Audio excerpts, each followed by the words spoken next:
And here we are talking about it because it's unleashed this tidal wave of some of the most poisonous conversation that just flies back. Can the gays be trusted with children? Yeah. And that's where we've been getting, you know, there've been comments about groomers, there've been comments about drag queens and all of that sort of stuff. And we know it's not true. We know it's not true. Like, Winston should be dragged by his heels from the building and asked to explain himself. Show us your workings. Show us your proof before you can do this. But he loves to hide behind privilege. He loves to hide behind, I'm just asking questions. You know, it's like going up to him and going, so, do you still beat your wife? Yeah, I'm not saying you are beating your wife. I'm just saying, have you stopped?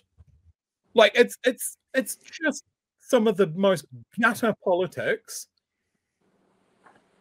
And I don't know why the media are straight facing this and turning it around to the Greens. I have one criticism of the Greens here, and it is, I'm going to qualify it as well. They should have spotted this. Like, we've talked about this with National vetting their candidates, Greens vetting their candidates. A social media vetting is a must for someone coming in. But at the same time, do you sanitize someone's personality? Yeah, Chewie, I was talking, like I said, I was talking around the traps today, and I kind of posed a similar question. I'm like, you know, we know this game, this political game, you know what the right will do with this. They'll get it and they'll use it nefariously. But then I actually caught myself in the middle of the sentence and I went, it actually doesn't matter what you do. They will always find something to use nefariously anyway. And it will always be twisted into what they say is their truth. The point I was going to try to make before when I talk about the moral majority is, when something like, not even like this, but something serious, maybe immoral, whatever, happens to the right, whether it's, you know, the dude with the bed leg when he was 16 years old, whatever it is, you don't seem to hear those places needing to lock down or get security involved because a vast volume of death threats and abuse that come when one of the politicians on the right does do something horrific. And I think it just echoes that vibe all around the world, and maybe America is the clearest place to see it, how they say the most dangerous group of people, like for internal terrorism or something, is right-wing fundamentalists.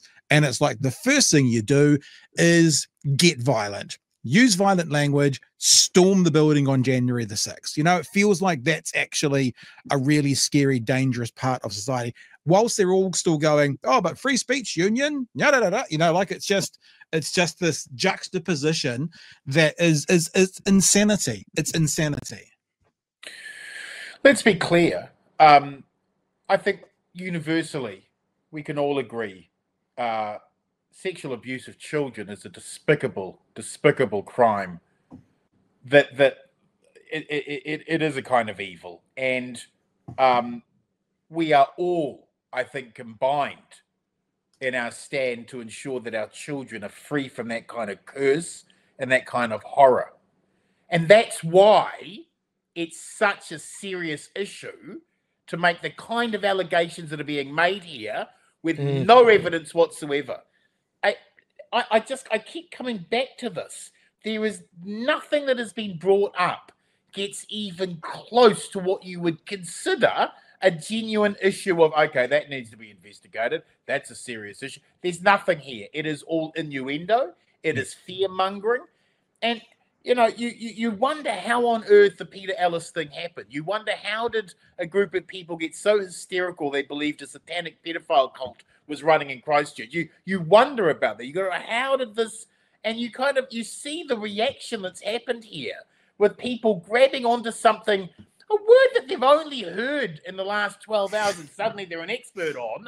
Oh, and it means this. And all these people who are suddenly hieroglyphic experts on pedophilia. I mean, it would be laughable if it wasn't so insidious and bloody evil.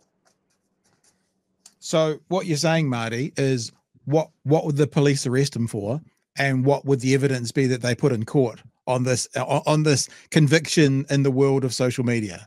And the answer is there's nothing here. There's nothing here. Yeah.